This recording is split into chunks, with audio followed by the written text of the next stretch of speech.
Perahu terbalik, seorang lansia tenggelam di sungai.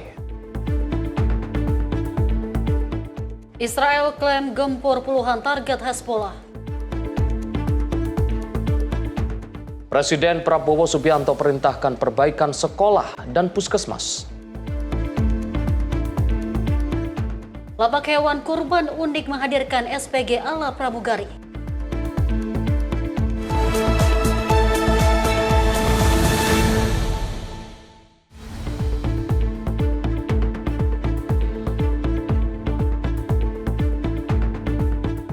Halo, selamat malam pemirsa Simpo TV. Senang sekali menyapa Indonesia Malam kembali hadir mengisi ruang informasi Anda. Pemirsa, selain informasi utama yang telah kami hantarkan, kami juga akan menemani Anda dengan sejumlah informasi politik terkini dan isu peristiwa lainnya. Termasuk informasi dari mancanegara hingga informasi dari dunia olahraga. Bersama saya Arif Rifai. Dan saya Dewi Manik, inilah menyapa Indonesia Malam selengkapnya.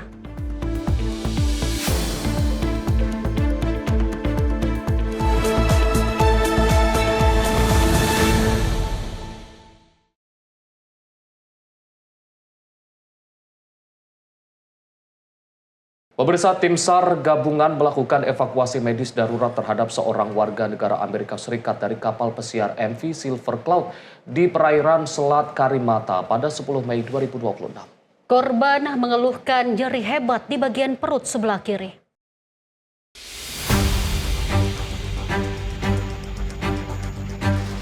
Kepala Kanser Pangkal Pinang, Mikel Rahman Janika, menyatakan bahwa operasi bermula dari informasi yang diterima Basarnas Command Center pada Sabtu malam. Kapal yang tengah berlayar dari Singapura menuju Belitung melaporkan adanya penumpang yang mengalami kondisi darurat medis. Korban diketahui bernama Herbert John David, 61 tahun, yang mengeluhkan nyeri hebat di bagian perut sebelah kiri. Sebelumnya, korban juga mengalami nyeri leher yang menjalar ke bahu kiri dan dada disertai kemerahan. Tim SAR gabungan segera memantau pergerakan kapal menuju titik temu di perairan Pulau Lengkuas, depan pelabuhan Tanjung Pandang. Setibanya di lokasi, tim SAR melakukan koordinasi dengan nahkoda kapal. Sementara tim medis kekarantinaan kesehatan melaksanakan pemeriksaan awal kesehatan korban. Setelah dinyatakan aman, korban dibawa ke Rigid Inflatable Boat Basarnas pada pukul 5 waktu Indonesia Barat dan dibawa menuju dermaga Tanjung Pandan. Setibanya di darat, korban langsung dievakuasi menggunakan ambulans menuju RSUD Belitung untuk penanganan medis lanjutan. Tim redaksi Simpo TV melaporkan. Pemirsa, seorang lansia ditemukan meninggal dunia setelah dilaporkan tenggelam akibat perahu yang ditumpanginya terbalik di Sungai Gedung Meneng, Kabupaten Tulang Bawang, Lampung. 2 korban lainnya berhasil menyelamatkan diri, sementara korban hilang terbawa arus.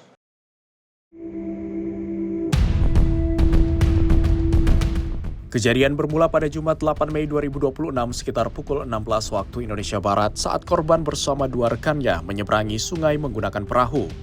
Di tengah perjalanan, cuaca buruk disertai angin kencang menyebabkan perahu terbalik dan seluruh penumpang tercebur ke sungai. 2 korban lainnya yaitu Bambang Suhendi berusia 55 tahun dan Paidi berusia 51 tahun berhasil menyelamatkan diri. Sementara korban atas nama Jumadi berusia 75 tahun hilang terbawa arus. Begitu menerima informasi, Kantor Pencarian dan Pertolongan Lampung segera mengirimkan tim rescue ke lokasi untuk melakukan pencarian bersama tim SAR gabungan. Korban berhasil ditemukan pada Minggu 10 Mei 2026 pukul 2:45 waktu Indonesia Barat di sekitar lokasi kejadian dalam keadaan meninggal dunia dan langsung dievakuasi untuk diserahkan kepada pihak keluarga. Tim redaksi Simpo TV melaporkan. Pemirsa, 1 unit angkot jurusan Cibadak Cikembang hangus terbakar di ruas Jalan Perintis Kemerdekaan Kabupaten Sukabumi pada Minggu 10 Mei 2026 sore. Insiden ini diduga terjadi akibat percikan api saat angkot sedang menjalani perbaikan di bengkel las. Kobaran api dengan cepat menghanguskan 1 unit angkot di kawasan Bantar Muncang, Desa Sekarwangi, Kecamatan Cibadak pada Minggu 10 Mei 2026 sore. Kebakaran bermula saat angkot sedang menjalani perbaikan knalpot di sebuah bengkel las. Saat proses pengelasan berlangsung, percikan api diduga menyambar area tangki bahan bakar hingga api seketika membesar. Mengetahui kendaraannya terbakar, sang sopir mendorong angkot ke seberang jalan guna menjauhkan kobaran api dari bangunan bengkel dan pemukiman sekitar. Aksi ini dilakukan agar kebakaran tidak merembet dan menimbulkan kerusakan yang lebih besar. Petugas dari Posko Damkar Cibadak yang tiba di lokasi 10 menit kemudian langsung berupaya memadamkan api. Si jago merah berhasil dipadamkan selang beberapa waktu kemudian. Pihak kepolisian sektor Cibadak masih melakukan penyelidikan lebih lanjut terkait unsur kelalaian dalam kejadian ini. Petugas mengimbau para pemilik bengkel untuk lebih waspada saat melakukan aktivitas pengelasan pada kendaraan.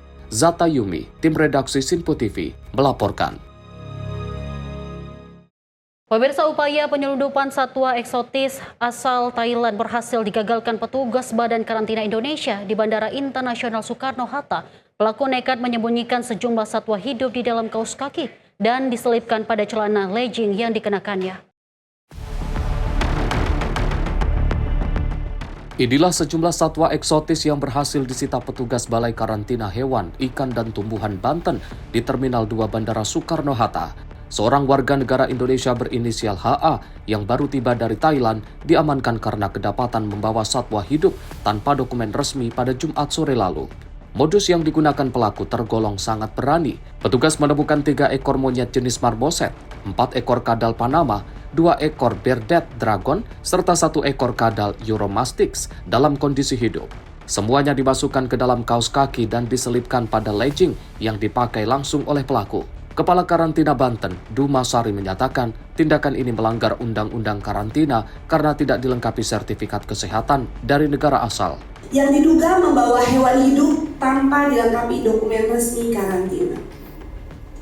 Berdasarkan hasil pemeriksaan awal terhadap penumpang tersebut, petugas menemukan sejumlah satwa hidup yang disembunyikan di tubuh penumpang itu.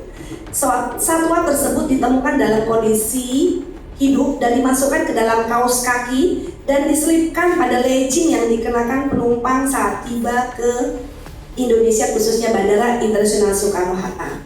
Adapun satwa yang berhasil diamankan pada hari itu di atas 3 ekor yang diduga marmoset, 4 ekor yang diduga kadal belutung, 2 ekor yang diduga bearded dragon, dan 1 ekor yang diduga kadal Euromastix. Atas perbuatan penumpang diduga melanggar ketentuan pasal 33 huruf A dan huruf C Undang-Undang Nomor 21 Tahun 2019 tentang Karantina Hewan, Ikan, dan Tumbuhan karena memasukkan media pembawa yang tidak dilengkapi sertifikat kesehatan dari negara asal serta tidak melaporkan dan menyerahkan media pembawa tersebut kepada pejabat karantina. Pelanggaran tersebut dapat dikenakan sanksi pidana sebagaimana diatur dalam pasal 86 Junto pasal 33 Undang-Undang Nomor 21 Tahun 2019 dengan ancaman pidana penjara paling lama 10 tahun dan denda paling banyak 10 miliar. Sementara itu, pihak Badan Karantina Indonesia menegaskan pengawasan akan terus diperketat guna mencegah masuknya penyakit hewan baru yang dapat mengganggu ekosistem di Indonesia. Diketahui, harga satwa seperti monyet marmoset di pasaran bisa mencapai 50 hingga 90 juta rupiah per ekornya. Kita bersama-sama melakukan penegahan terhadap adanya dugaan pemasukan ilegal beberapa satwa. Nah, satwa ini memang kita dalam sistem karantina, tadi saya bilang lalu lintas itu biasa-biasa saja, boleh semuanya. Tapi memang harus dijamin kesehatannya. Nah, kesehatan itu dijamin oleh negara asal dengan dikeluarkannya adanya dokumen karantina. Nah, dokumen karantina dari negara asal ini itu adalah dokumen akhir dari seluruh pemeriksaan. Mulai dari pemeriksaan kesehatannya, kalau misalnya hewan-hewan lainnya, sampai vaksin-vaksinnya, apanya, dan segala macam. Ujungnya itu. Nah, itu jaminan negara. Sama seperti kita kalau kita ingin mengeluarkan satwa. Nah, ini tidak, dia masuk, dia tidak terlaporkan, dan kebetulan ditemukan oleh rekan-rekan di Bea Cukai. Nah, dari kami diserahkan ke karantina, dan kita berkoordinasi dengan Polres Bandara. Ini saat ini dalam tahap pendalaman, dan kebetulan tadi sudah dilihat ya hewan-hewannya ini pada saat ini hasil pendalaman awal kami ini bukan endemis Indonesia. Yang kami takutkan dengan tidak endemis Indonesia ini kita nggak tahu nih penyakitnya apa, kan gitu ya. Yang kita takutkan adalah dia membawa satu virus baru yang tidak ada di Indonesia yang bisa mengganggu ekosistem kita. Nah begitu juga yang kita takutkan ini malah jadi invasif. Kalau yang kayak gini nih marmoset ini ya rata-rata antara 50 sampai 90 ya per ekor. Nah, per ekor ya. Cuman tadi udah sempat ada yang kita buka di marketplace.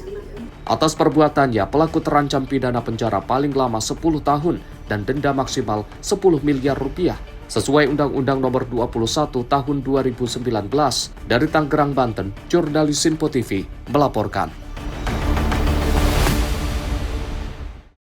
Sementara itu, pemirsa, warga desa Kebon Rawo Pucang, Kabupaten Pekalongan, Jawa Tengah dikejutkan dengan aksi teror percobaan pembakaran rumah pada Jumat 8 Mei 2026 dini hari.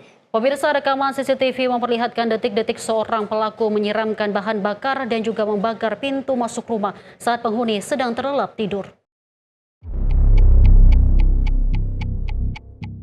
Inilah rekaman kamera pengawas yang menangkap aksi nekat seorang pria di desa Kebon Rawo Pucang, Kecamatan Karangdadap, pada Jumat 8 Mei 2026 dini hari. Dalam rekaman CCTV terlihat pelaku mendekati salah satu rumah warga sambil membawa cairan yang diduga bensin. Tanpa ragu, pelaku menyiramkan cairan dan langsung menyulutnya dengan api hingga kobaran besar seketika muncul. Penghuni rumah yang terbangun langsung panik dan berteriak meminta tolong. Beruntung warga sekitar yang mendengar teriakan korban segera mendatangi dan memadamkan api sebelum merembet ke seluruh bangunan. Peristiwa ini disayangkan oleh warga setempat lantaran diduga bukan kali pertama terjadi di lingkungan. Kasus ini telah dilaporkan ke pihak kepolisian sektor Karangdadap guna penyelidikan lebih lanjut. Polisi telah mengantongi salinan rekaman CCTV sebagai barang bukti utama untuk mengidentifikasi dan mengejar pelaku. Zata Yumi, tim redaksi Sinpo TV, melaporkan. Kita lanjut informasi peristiwa kecelakaan lalu lintas yang terjadi di kawasan Stadion Pakansari, Kabupaten Bogor pada Sabtu 9 Mei 2026 malam. Mobil tangki diduga hilang kendali dan menabrak sejumlah pengguna jalan dan pengunjung. Satu orang di antaranya meninggal dunia. Peristiwa nahas ini terjadi di Jalan Lingkar Stadion Pakansari, Kecamatan Cibinong. Mobil tangki ini tiba-tiba melaju tidak terkendali hingga menghantam trotoar dan juga menyeruduk kerumunan warga yang berada di lokasi. Berdasarkan informasi, sopir mobil tangki ini diduga kuat dalam kondisi mabuk saat mengemudikan kendaraannya. Akibatnya 7 orang menjadi korban. 1 orang dilaporkan meninggal dunia di lokasi kejadian akibat luka parah yang diderita. Sementara 6 korban lainnya yang mengalami luka-luka segera dilarikan ke rumah sakit terdekat guna mendapatkan penanganan medis. Hingga saat ini pihak Satlantas Polres Bogor belum memberikan keterangan resmi terkait dengan kronologi lengkap maupun hasil tes urin sang sopir. Bagus Maulana, tim redaksi Sinpo TV, melaporkan. Pemirsa, aksi nekat seorang pemuda yang diduga melakukan pembegalan di jalur banjir Kanal Timur, Kota Bekasi berakhir tragis. Alih-alih membawa kabur barang carahan, pelaku justru tertangkap basah dan juga menjadi bulan-bulanan warga.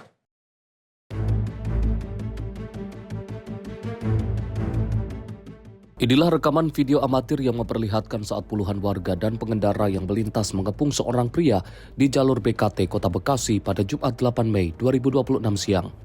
Pelaku diduga kuat merupakan pelaku pembegalan yang berusaha merampas barang milik salah seorang pengguna jalan. Tindakan nekat pelaku di tengah keramaian jalan raya ini seketika memancing kemarahan warga. Massa yang sudah terlanjur geram langsung meringkus dan menghakimi pelaku hingga tak berdaya. Pelaku menjadi bulan-bulanan amukan warga yang resah dengan maraknya aksi kejahatan jalanan di sepanjang jalur BKT. Beruntung petugas kepolisian dari Polsek setempat segera tiba di lokasi kejadian guna meredam situasi yang kian memanas. Petugas langsung mengevakuasi pelaku dari kerumunan massa dan membawanya ke kantor polisi guna pemeriksaan lebih lanjut.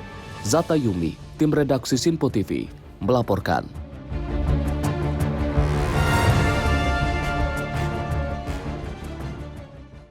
Pemirsa, ketegangan terjadi di kawasan Puri, Teluk Jambe Timur, Kabupaten Karawang, Jawa Barat pada Minggu 10 Mei 2026 malam.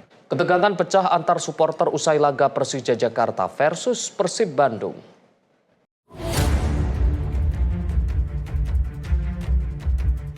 Dalam rekaman video amatir yang beredar luas di media sosial, terlihat situasi di lokasi kejadian sempat sangat memanas. Sejumlah orang terlihat saling kejar di ruas jalan kawasan perumahan, diiringi adu mulut dan teriakan antar kedua belah pihak yang berseteru.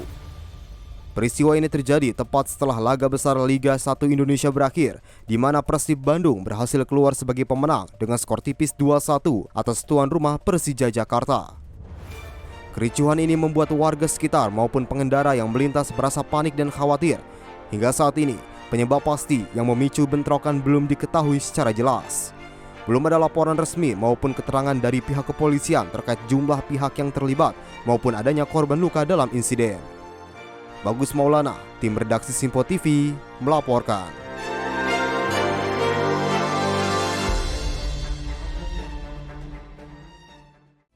Pemirsa, motor tersangkut di lampu lalu lintas usai tabrakan. Informasinya usai jeda berikut ini. Tetaplah bersama kami di Menyapa Indonesia Malam.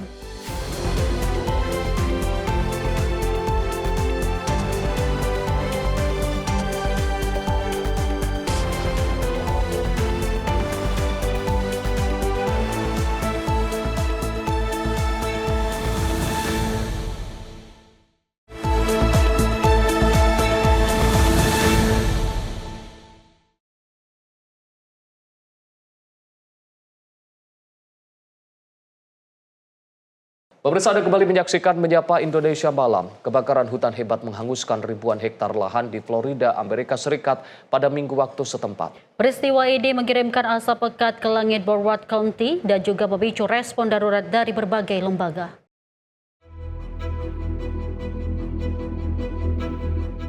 Kobaran api besar melahap kawasan hutan di Broward County, Florida. Asap tebal membumbung tinggi ke langit saat api dengan cepat melahap vegetasi kering di sekitarnya. Awalnya api muncul di dekat Camp Aiken Mag di tepi Everglades, Florida Barat. Api kemudian merembet ke arah barat dan sempat mengganggu arus lalu lintas di sejumlah ruas jalan sekitar lokasi kejadian. Dinas Kehutanan Florida mencatat kebakaran ini telah menghanguskan lebih dari 4.800 are atau sekitar 1.942 hektar lahan. Saat ini, petugas baru berhasil mengendalikan sekitar 20% dari total luas kebakaran. Petugas gabungan terus mengerahkan armada pemadam ke titik kebakaran untuk mencegah perluasan lahan yang terbakar. Meski skala kebakaran cukup besar, sejauh ini tidak ada laporan mengenai korban jiwa maupun luka-luka. Warga dihimbau agar tetap berada di dalam rumah guna menghindari dampak buruk asap. Hingga kini, tim gabungan dari berbagai lembaga masih terus berjibaku di lapangan untuk memutus rantai penyebaran api. Tim redaksi Simpo TV melaporkan.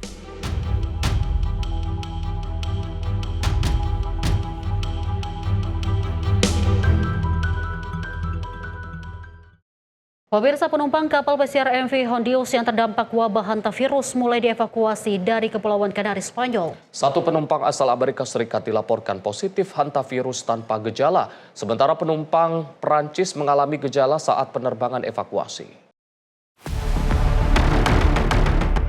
Pesawat militer dan pemerintah digunakan untuk memulangkan penumpang ke berbagai negara. Otoritas Kesehatan Amerika Serikat menyatakan, 1 dari 17 penumpang yang dievakuasi dinyatakan positif hantavirus, namun belum menunjukkan gejala. Setelah tiba di Amerika Serikat, para penumpang akan menjalani pemantauan dan karantina di University of Nebraska Medical Center. Rumah sakit tersebut memiliki fasilitas khusus penanganan penyakit menular yang sebelumnya digunakan untuk pasien COVID-19 dan Ebola. Sementara itu, 5 penumpang asal Prancis diterbangkan ke Paris dengan pengawalan ketat. 1 penumpang dilaporkan mengalami gejala selama penerbangan dan seluruh penumpang langsung diisolasi untuk menjalani pemeriksaan.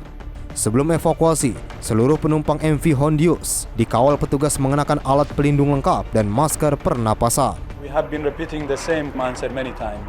This is not another COVID, and the risk to the public is low. Hingga kini, sedikitnya 5 penumpang yang sebelumnya turun dari kapal dinyatakan terinfeksi hantavirus. Tim redaksi Simpo TV melaporkan. Pemirsa, sebuah kecelakaan dramatis terjadi di British Columbia, Kanada saat sepeda motor sport terpental hingga tersangkut di tiang lampu lalu lintas setelah terlibat tabrakan dengan mobil mewah. Akibat insiden tersebut, jalan Scott ditutup sementara antara jalan ke-72 dan ke-70.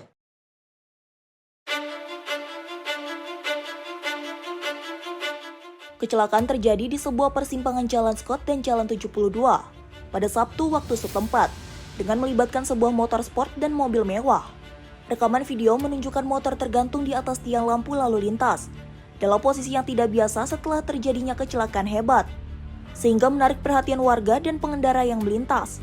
Hingga saat ini, pihak kepolisian setempat belum menjelaskan secara rinci bagaimana motor tersebut bisa terlempar hingga tersangkut di ketinggian. Akibat insiden ini, Jalan Scott ditutup sementara antara Jalan ke-72 dan ke-70 untuk memudahkan proses evakuasi kendaraan serta pembersihan puing-puing di lokasi pasca kejadian. Pengendara motor dilaporkan mengalami luka serius dan telah dilarikan ke rumah sakit setempat. Namun polisi menyatakan kondisinya saat ini stabil. Pihak kepolisian masih melakukan penyelidikan mendalam untuk mengetahui penyebab pasti kecelakaan. Sementara, arus lalu lintas di sekitar lokasi sempat mengalami kemacetan akibat proses evakuasi dan penanganan insiden. Tim redaksi Simpo TV melaporkan.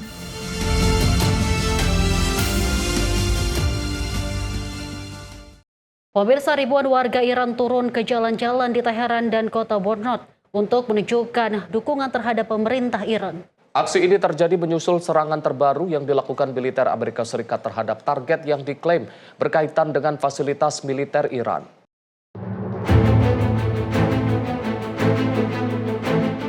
Laporan media setempat menunjukkan ribuan warga memadati jalanan di Teheran dan Borneo sambil mengibarkan bendera Iran dan menyampaikan dukungan kepada pemerintah. Aksi ini terjadi di tengah meningkatnya ketegangan antara Iran dan Amerika Serikat. Aksi ini terjadi menyusul serangan terbaru yang dilakukan militer AS terhadap target yang diklaim berkaitan dengan fasilitas militer Iran. Sebelumnya, Markas Komando Gabungan Iran Khatam Al-Anbiya menyatakan pasukan Iran menargetkan kapal Angkatan Laut Amerika Serikat di bagian timur Selat Hormuz sebagai bagian dari respon atas dugaan pelanggaran gencatan senjata oleh Amerika Serikat. Pihak Iran menuduh Amerika Serikat melakukan serangan terhadap 2 tanker minyak Iran serta sejumlah wilayah di pesisir, termasuk Bandar Kamir, Sirik, dan Pulau Kesh. Di sisi lain, militer Amerika menyatakan serangan mereka menargetkan fasilitas militer Iran yang diduga terlibat dalam serangan terhadap pasukan AS. Presiden AS Donald Trump menyebut gencatan senjata dengan Iran masih berlaku dan menggambarkan serangan terbaru pihaknya sebagai love tap di tengah laporan bahwa kesepakatan antara Washington dan Teheran mungkin segera tercapai. Tim redaksi Simpo TV melaporkan.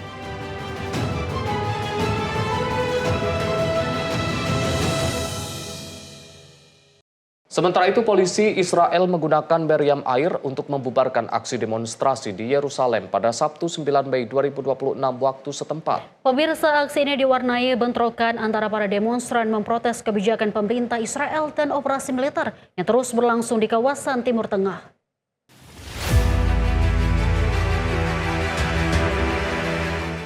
Rekaman video menunjukkan polisi Israel menangkap sejumlah demonstran saat bentrokan terjadi di Jalan Yerusalem. Para pengunjuk rasa terlihat memblokir jalan sambil membawa bendera Israel dan spanduk bertuliskan "Hentikan pembersihan etnis" serta "Nyawa warga Palestina berarti". Dalam aksi tersebut, para demonstran menyampaikan kritik terhadap operasi militer Israel di Gaza dan menuntut gencatan senjata. Para peserta aksi menyatakan pendudukan dan kekerasan harus dihentikan. Mereka menyerukan masa depan yang aman dan setara bagi semua pihak di kawasan tersebut.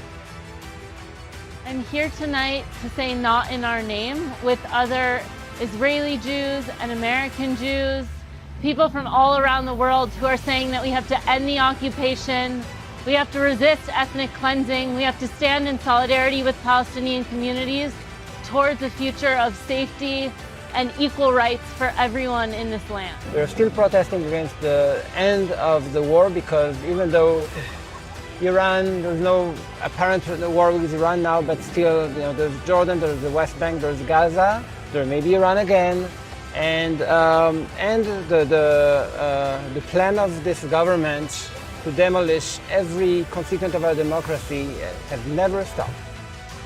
Aksi ini menjadi bagian dari gelombang protes anti pemerintah di Israel yang terus meningkat sejak Perang Gaza pecah pada 7 Oktober 2023. Perang dimulai setelah serangan Hamas ke Israel yang menyebabkan lebih dari 1.000 orang tewas dan ratusan lainnya disandra. Sebagai balasan, Israel melancarkan operasi militer besar-besaran ke Gaza melalui serangan udara dan operasi darat. Otoritas Kesehatan Gaza menyatakan puluhan ribu warga Palestina tewas dan ratusan ribu lainnya terluka akibat konflik tersebut. Tim redaksi Simpo TV melaporkan.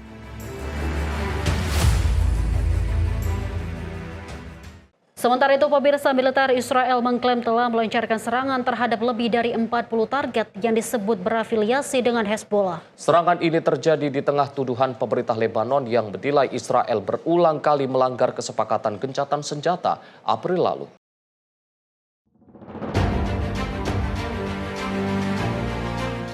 Militer Israel atau IDF merilis rekaman yang menunjukkan serangan udara ke sejumlah titik di Lebanon Selatan. Asap tebal terlihat membumbung tinggi dari lokasi yang menjadi target serangan. Pihak Israel menyatakan serangan tersebut menargetkan pusat komando, lokasi peluncuran rudal, dan fasilitas yang diklaim digunakan militer Hezbollah untuk merencanakan serangan terhadap pasukan Israel.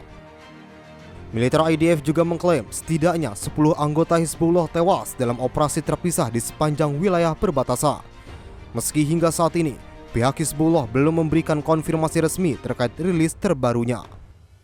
Serangan ini terjadi di tengah tuduhan pemerintah Lebanon yang menilai Israel berulang kali melanggar kesepakatan gencatan senjata April lalu melalui aktivitas militer dan serangan yang terus berlanjut di wilayah Lebanon. Kementerian Kesehatan Lebanon menyatakan serangan yang dilancarkan Israel sejak awal Maret telah menyebabkan ribuan korban jiwa dan luka-luka di berbagai wilayah negara tersebut. Sementara itu, militer Israel juga telah memperingatkan warga di puluhan kota di Lebanon Selatan agar tidak kembali ke rumah mereka di tengah rencana pembentukan zona keamanan di sepanjang perbatasan hingga Sungai Litani. Tim redaksi Simpo TV melaporkan.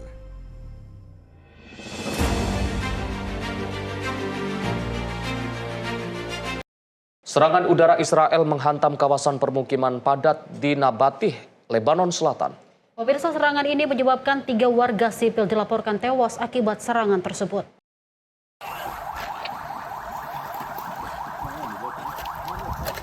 Rekaman video memperlihatkan kerusakan bangunan yang masif dari lokasi serangan di kawasan Al-Bayat, Nabatih, setelah sebuah bangunan dihantam serangan udara militer Israel. Tim penyelamat dari petugas medis terlihat menyisir puing-puing bangunan yang terdampak serangan untuk mencari korban selamat. Sementara sejumlah warga yang terluka segera dievakuasi menggunakan ambulans ke rumah sakit terdekat. Media Lebanon melaporkan militer Israel melancarkan 2 kali serangan udara ke kawasan Al-Bayat dalam waktu kurang dari 1 jam. Di sisi lain, militer Israel menyatakan serangan tersebut menargetkan gudang senjata dan lokasi peluncuran drone yang diklaim digunakan militer Hezbollah untuk menyerang pasukan Israel di Lebanon Selatan. Militer Israel juga mengklaim telah menargetkan 2 titik peluncuran roket lainnya yang disebut digunakan untuk menembakkan roket ke arah pasukan Israel dan wilayah Israel. Kementerian Kesehatan Lebanon merilis jumlah korban tewas akibat konflik yang berlangsung sejak pecahnya pertempuran antara Israel dan Hezbollah telah mencapai ribuan orang dengan ribuan lainnya mengalami luka-luka. Sementara itu, Israel terus melarang warga di puluhan kota di Lebanon Selatan untuk kembali ke rumah mereka di tengah rencana pembentukan zona keamanan di sepanjang perbatasan. Tim redaksi Simpo TV melaporkan.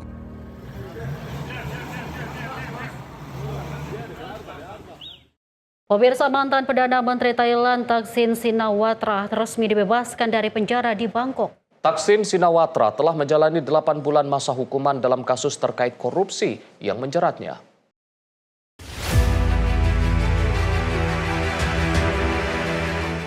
Thaksin Shinawatra dilaporkan meninggalkan penjara di Bangkok pada Senin waktu setempat.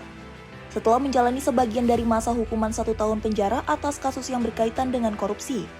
Tokoh politik yang pernah memimpin Thailand pada awal abad ke-21 ini dikenal sebagai sosok yang memiliki pengaruh besar, namun juga memicu perpecahan politik di Thailand selama bertahun-tahun.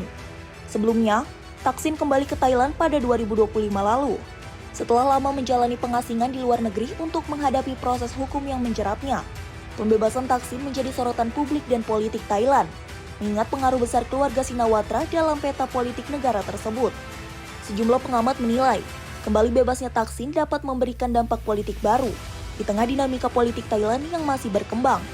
Hingga saat ini, belum ada pernyataan resmi dari Thaksin Shinawatra terkait langkah politik selanjutnya pasca dibebaskan dari penjara. Tim redaksi Simpo TV melaporkan.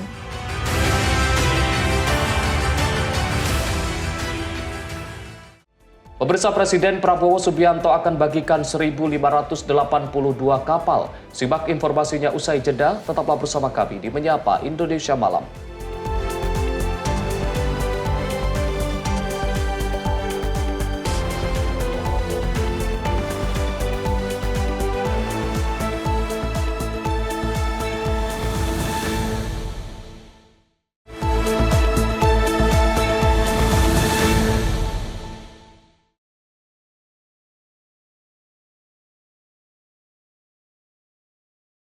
Menyapa malam kembali hadir menemani Anda pemirsa. Pemirsa, Presiden Prabowo Subianto menyiapkan pembangunan ribuan kapal ikan untuk nelayan mulai tahun ini. Program tersebut ditujukan untuk memperkuat sektor perikanan dan meningkatkan kesejahteraan masyarakat pesisir.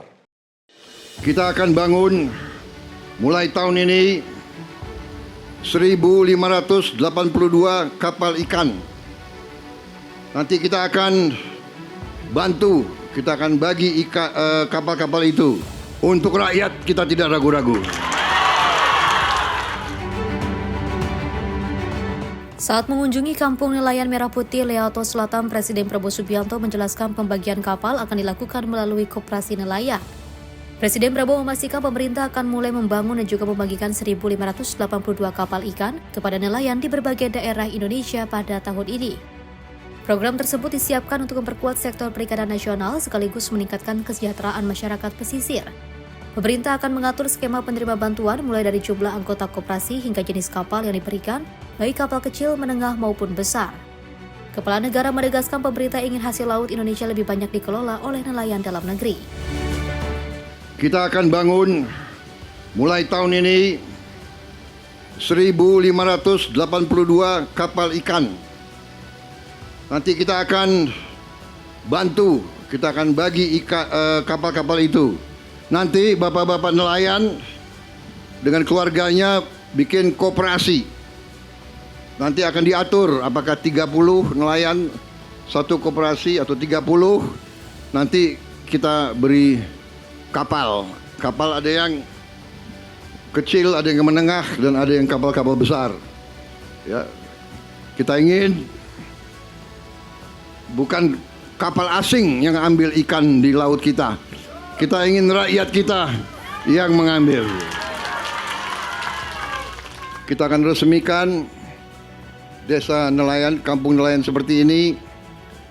Totalnya tahun ini 1.386. Dan tahun depan kita akan bangun lagi. Kita seluruh Indonesia punya 12.000 desa nelayan. Ya, ini pekerjaan besar, tapi kita bangsa yang berani. Saya sering diejek, Prabowo ini, Prabowo itu, tapi saya tidak ragu-ragu. Untuk rakyat kita tidak ragu-ragu. Selain program bantuan kapal, pemerintah juga menargetkan pembangunan 1.386 kampung nelayan Merah Putih pada tahun ini dan akan dilanjutkan pada tahun depan.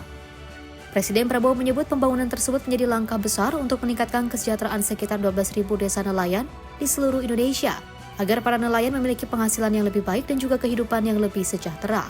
Tim redaksi Simpo TV melaporkan. Presiden Prabowo Subianto juga meninjau Pulau Miangas dan memerintahkan percepatan perbaikan fasilitas pendidikan serta kesehatan. Pemirsa, perbaikan ini difokuskan pada sekolah dan juga puskesmas untuk meningkatkan layanan masyarakat.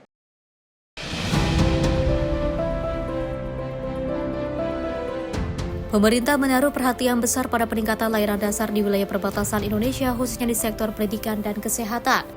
Hal tersebut ditegaskan Presiden Prabowo Subianto saat mengunjungi Pulau Miangas pada Sabtu 9 Mei 2026 dengan memerintahkan percepatan perbaikan sekolah dan puskesmas. Dalam kunjungannya, Presiden Prabowo juga menegaskan seluruh puskesmas di Indonesia akan segera direvitalisasi, termasuk yang berada di wilayah terluar. Kepala negara juga meninjau langsung kondisi sekolah serta fasilitas pembelajaran digital yang digunakan para siswa di Pulau Miangas. Saya tadi lihat beberapa tempat puskesmas. Menteri Kesehatan tadi bisik-bisik ke saya, Pak, sekian tahun sejak zaman Pak Harto puskesmas belum pernah diperbaiki. Kita perbaiki semua puskesmas di Indonesia segera. Sekolah ini sudah direnovasi belum tahun ini? Ini sudah dapat renovasi, sudah dapat layar yang baru yang sudah ada. Baik, nanti semua sekolah pun akan kita renovasi, ya. Semua sekolah akan kita renovasi juga tahun ini dan 2-3 tahun ke depan semua sekolah di Indonesia akan kita renovasi. Selain itu, Presiden Prabowo juga memastikan program renovasi sekolah akan menjadi prioritas pemerintah dalam beberapa tahun ke depan. Presiden menargetkan seluruh sekolah di Indonesia dapat diperbaiki secara bertahap guna meningkatkan kualitas pendidikan nasional. Tim redaksi Simpo TV melaporkan. Pemirsa, Presiden Republik Indonesia Prabowo Subianto mendorong penguatan stabilitas dan juga rekonsiliasi kawasan Asia Tenggara dalam konferensi tingkat tinggi KTT ke-48 ASEAN di Cebu, Filipina. Dalam berbagai sesi pertemuan termasuk retret para pemimpin ASEAN, isu situasi Myanmar hingga pentingnya penyelesaian konflik melalui dialog menjadi perhatian utama.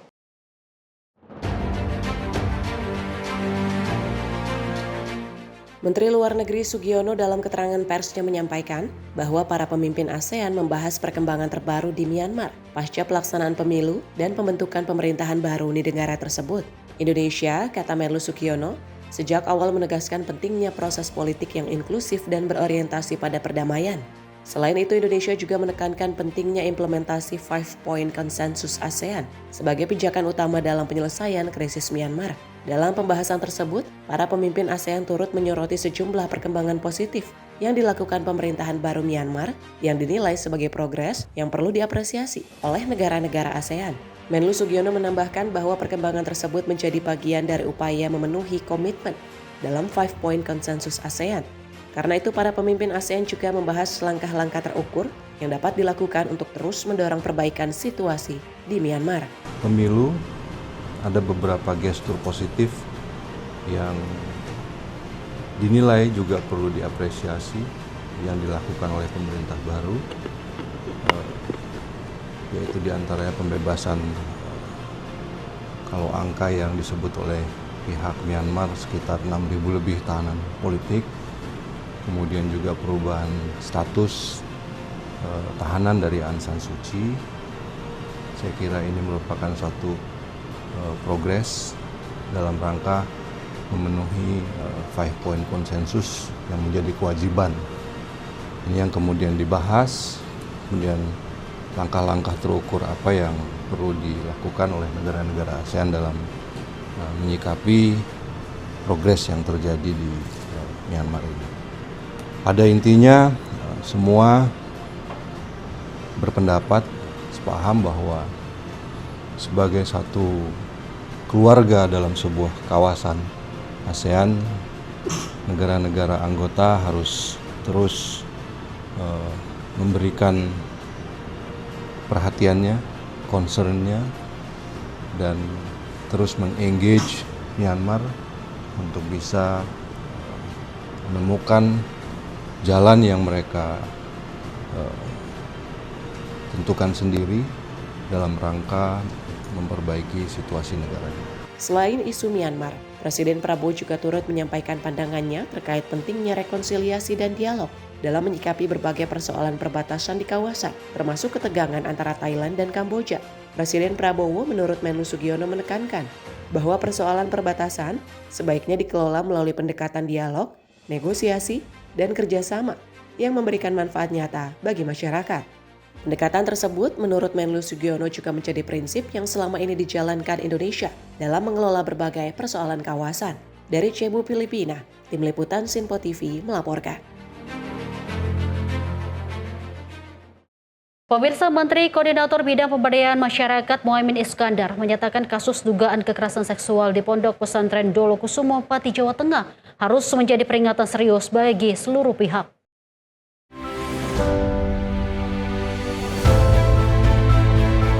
Wakil Presiden RI Gebana Kauming Raka melakukan kunjungan kerja ke Kabupaten Jombang, Jawa Timur pada Minggu 10 Mei 2026.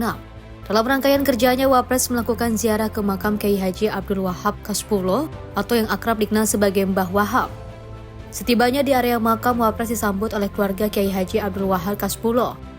Suasana hikmat mewarnai proses ziarah yang juga diikuti oleh ulama, pengurus pondok pesantren, serta tokoh daerah yang hadir.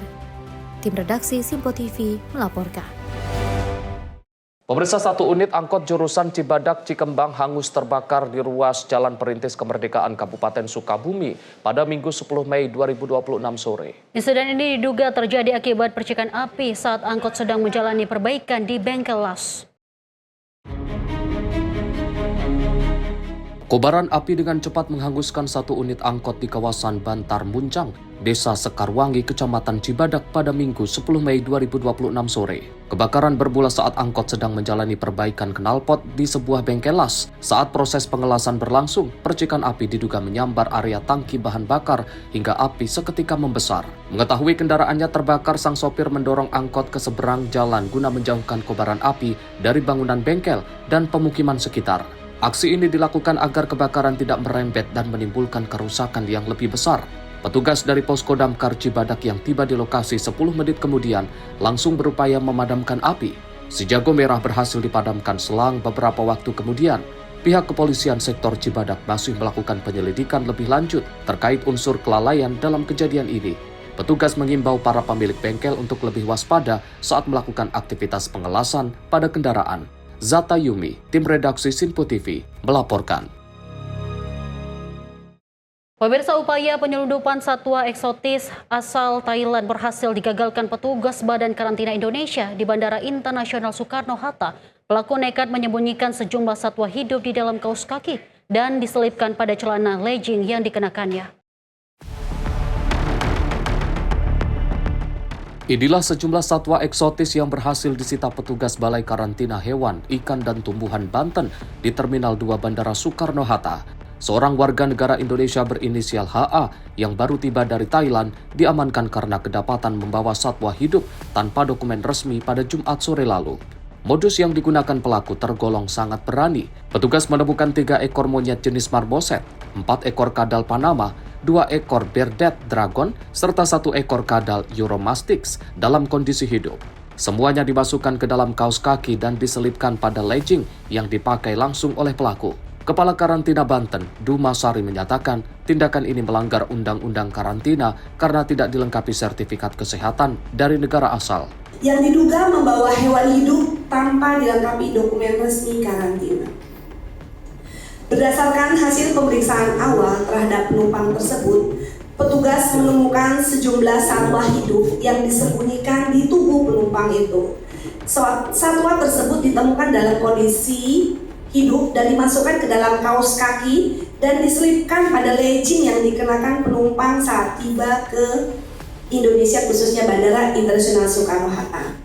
Adapun satwa yang berhasil diamankan pada hari itu di atas 3 ekor yang diduga marmoset, 4 ekor yang diduga kadal belutung, 2 ekor yang diduga bearded dragon, dan 1 ekor yang diduga kadal Euromastix. Atas perbuatan penumpang diduga melanggar ketentuan Pasal 33 huruf A dan huruf C Undang-Undang Nomor 21 Tahun 2019 tentang Karantina Hewan, Ikan, dan Tumbuhan karena memasukkan media pembawa yang tidak dilengkapi sertifikat kesehatan dari negara asal serta tidak melaporkan dan menyerahkan media pembawa tersebut kepada pejabat karantina. Pelanggaran tersebut dapat dikenakan sanksi pidana sebagai mana diatur dalam Pasal 86 Junto Pasal 33 Undang-Undang Nomor 21 Tahun 2019 dengan ancaman pidana penjara paling lama 10 tahun dan denda paling banyak 10 miliar. Sementara itu, pihak Badan Karantina Indonesia menegaskan pengawasan akan terus diperketat guna mencegah masuknya penyakit hewan baru yang dapat mengganggu ekosistem di Indonesia. Diketahui, harga satwa seperti monyet marmoset di pasaran bisa mencapai 50 hingga 90 juta rupiah per ekornya. Kita bersama-sama melakukan penegahan terhadap adanya dugaan pemasukan ilegal beberapa satwa. Nah, satwa ini memang kita dalam sistem karantina, tadi saya bilang lalu lintas itu biasa-biasa saja, boleh semuanya. tapi memang harus dijamin kesehatannya. Nah, kesehatan itu dijamin oleh negara asal dengan dikeluarkannya adanya dokumen karantina. Nah, dokumen karantina di negara asal ini itu adalah dokumen akhir dari seluruh pemeriksaan, mulai dari pemeriksaan kesehatannya, kalau misalnya hewan-hewan lainnya sampai vaksin-vaksinnya, apanya dan segala macam. Ujungnya itu. Nah, itu jaminan negara. Sama seperti kita kalau kita ingin mengeluarkan satwa. Nah, ini tidak dia masuk, dia tidak terlaporkan dan kebetulan ditemukan oleh rekan-rekan di Bea Cukai. Nah, dari kami diserahkan ke karantina dan kita berkoordinasi dengan Polres Bandara. Ini saat ini dalam tahap pendalaman dan kebetulan tadi sudah dilihat ya hewan-hewannya. Ini pada saat ini hasil pendalaman awal kami ini bukan endemis Indonesia. Yang kami takutkan dengan tidak endemis Indonesia ini kita nggak tahu nih penyakitnya apa, kan gitu ya.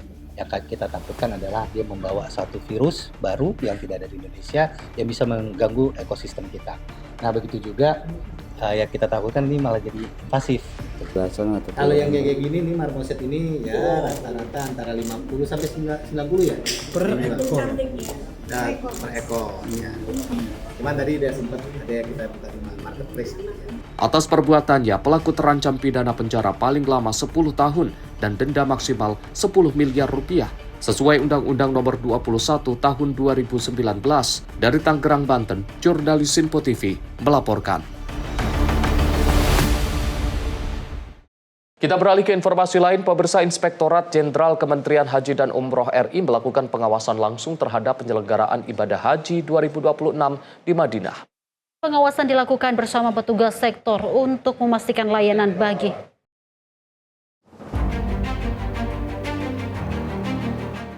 Menko PM Muhaimin Iskandar menyatakan, kasus dugaan kekerasan seksual di Pondok Pesantren Dolokusumo Pati, Jawa Tengah harus menjadi peringatan serius bagi seluruh pihak. Menurutnya, kasus tersebut menandakan kondisi darurat kekerasan di lembaga pendidikan maupun pesantren. Cak Imi menyatakan kesiapan untuk mendukung langkah koordinasi lintas kementerian dalam memperkuat perlindungan terhadap peserta didik dan santri. Ia menyebut akan membackup langkah yang dilakukan Kementerian Koordinator Bidang Pembangunan Manusia dan Kebudayaan, Kementerian Agama, serta Kementerian Pendidikan Dasar dan Menengah. Salah satu langkah mendesak yang didorong adalah pembentukan hotline pengaduan yang efektif hingga tingkat daerah. Selain itu, Menko Muhaimin menekan pentingnya pemberian orientasi hak-hak dasar kepada para santri dan peserta didik sebelum memasuki lingkungan pendidikan maupun pesantren. Jadi dipatuhi oleh orang yang mengatasnamakan kiai pesantren palsu, menurut saya ini harus menjadi alarm. Ini adalah tanda-tanda fenomena gunung es yang pasti harus diwaspadai. Saya sampai pada kesimpulan darurat penanggulangan kekerasan pada lembaga pendidikan atau pesantren. Kedaruratan ini ada dua hal. Saya siap membackup Kemenko PMK, membackup Kementerian Agama, Kementerian Pendidikan Dasar dan Menengah untuk satu, segera membangun hotline yang efektif. Hotline itu tidak hanya di pusat, hotline itu di masing-masing kabupaten. Yang kedua, para anak didik, santri, sebelum memulai pesantren harus mendapatkan orientasi hak-haknya sehingga tidak bisa dimanipulasi. Problem terjadinya ini karena ketidaksadaran akan hak-hak pribadinya. Mereka awam terhadap haknya, mereka awam terhadap hakikat akan dirinya menghadapi pendidikan. Ini harus. Ia juga meminta pemerintah daerah membangun ekosistem sosial dan edukasi perlindungan anak secara masif kepada seluruh peserta didik dan masyarakat. Dari Jakarta, Dio Malau, Sinpo TV melaporkan.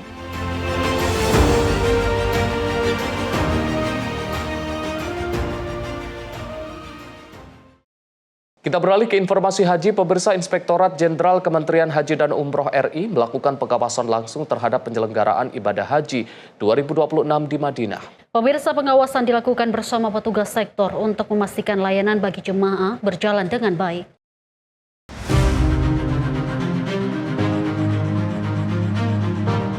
Tim Inspektorat Jenderal Wilayah 2 Kemenhaj meninjau langsung pelayanan jemaah haji di berbagai sektor di Madinah.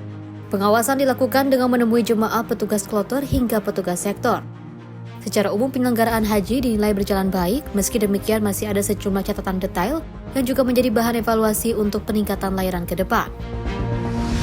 Kami dari Inspektorat Jenderal berupaya memastikan bahwa layanan-layanan yang diberikan kepada jamaah itu berjalan dengan baik. Sama-sama kita menyaksikan testimoni yang baik-baik. Tapi tentu dari sisi kita pemantau, dari para auditor yang kami ajak, ada point of view yang mungkin berbeda. Kita berupaya untuk mencari kesempurnaan, hal-hal yang detail, ya, tentu kadang kita temukan. Ya. Ini yang merupakan bahan evaluasi bagi kami. Salah satu evaluasi dilakukan terhadap laporan keluhan makanan yang dinilai kurang sesuai dengan selera. Namun setelah dilakukan pengecekan langsung, layanan konsumsi dinilai masih dalam kondisi baik. Petugas sektor juga terus berupaya menjaga pelayanan di tengah padatnya aktivitas dan juga kondisi cuaca panas di Madinah. Pihak sektor menyebut komunikasi antar petugas menjadi kunci dalam meminimalisir berbagai permasalahan yang muncul selama operasional haji. Alhamdulillah setelah dilindungi dari tim Inspektorat Kemenhas oleh Pak Ade, kini akan kita ke depan ini akan lebih baik lagi. Kemudian kita akan menghadapi nanti gelombang kedua, pendorongan dari Mekah, sesuatu yang sudah disampaikan dan disarankan oleh Pak Ade tadi tentang kendala-kendala atau apa, kita akan lebih coba tingkatkan. Tujuan Inspektorat ini memberitahu kita untuk melakukan perbaikan. Hasil evaluasi ini diharapkan menjadi dasar peningkatan pelayanan baik untuk penyelenggaraan haji tahun ini maupun tahun-tahun berikutnya. Dari Madinah, Arab Saudi, Ferry Setiawan, Simpo TV, Tim Media Center Haji 2026.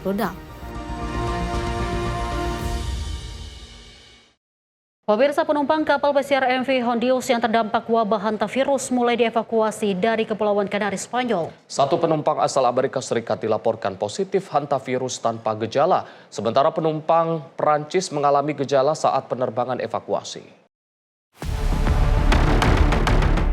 Pesawat militer dan pemerintah digunakan untuk memulangkan penumpang ke berbagai negara.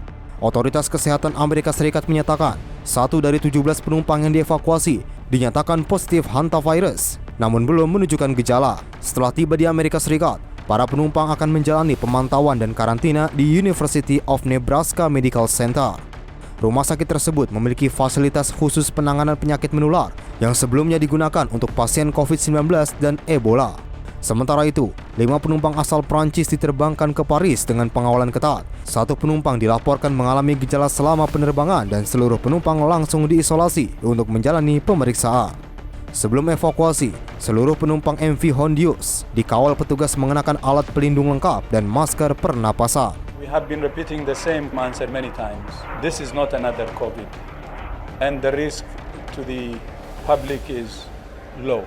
Hingga kini, sedikitnya 5 penumpang yang sebelumnya turun dari kapal dinyatakan terinfeksi hantavirus. Tim redaksi Simpo TV melaporkan. Pemirsa, sebuah kecelakaan dramatis terjadi di British Columbia, Kanada saat sepeda motor sport terpental hingga tersangkut di tiang lampu lalu lintas setelah terlibat tabrakan dengan mobil mewah. Akibat insiden tersebut, jalan Scott ditutup sementara antara jalan ke-72 dan ke-70.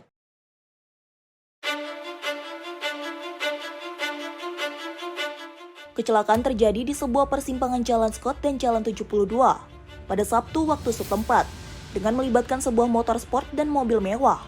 Rekaman video menunjukkan motor tergantung di atas tiang lampu lalu lintas dalam posisi yang tidak biasa setelah terjadinya kecelakaan hebat, sehingga menarik perhatian warga dan pengendara yang melintas.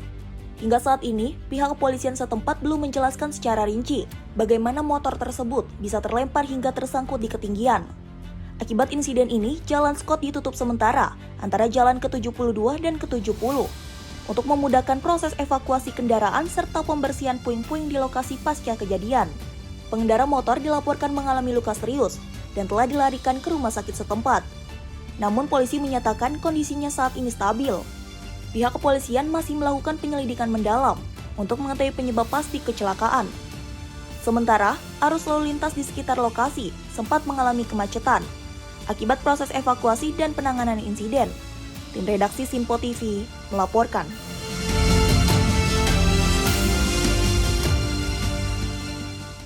Pemirsa, kendala kartu nusuk yang dialami jemaah haji Indonesia untuk masuk ke Raudhah menjadi tantangan tersendiri selama rangkaian ibadah di Madinah. Untuk memudahkan jamaah, pembimbing ibadah atau bimbat gencar melakukan sosialisasi termasuk pemahaman sedekah barcode agar semua jemaah merata kunjungannya ke makam Nabi.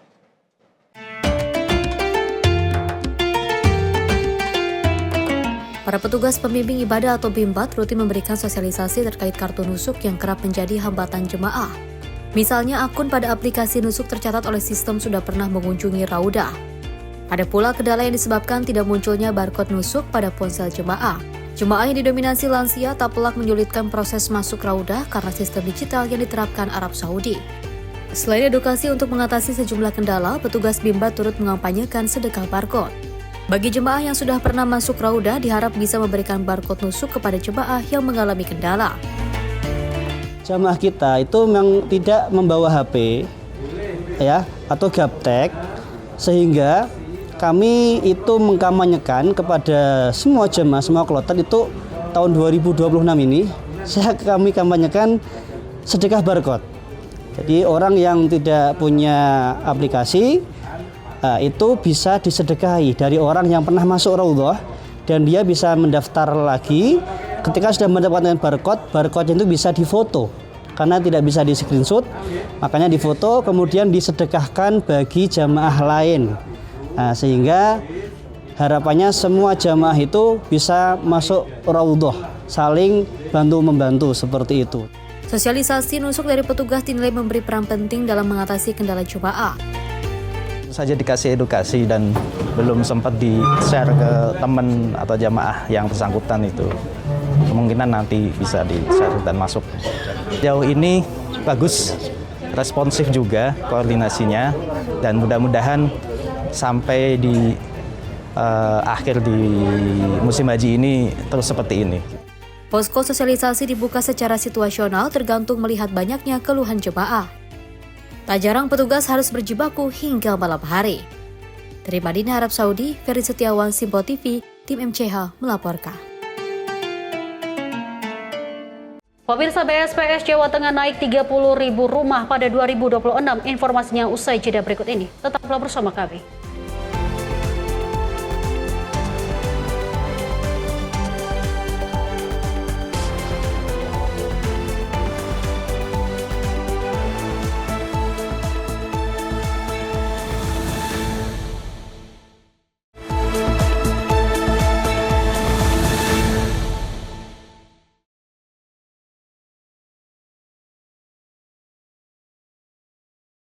Selamat malam pemirsa, Anda kembali menyaksikan Menyapa Indonesia Malam. Presiden Prabowo Subianto menyatakan Indonesia siap melakukan investasi besar di sektor ekonomi kelautan. Pemirsa, langkah ini diarahkan untuk memaksimalkan potensi laut dan juga meningkatkan kesejahteraan masyarakat pesisir.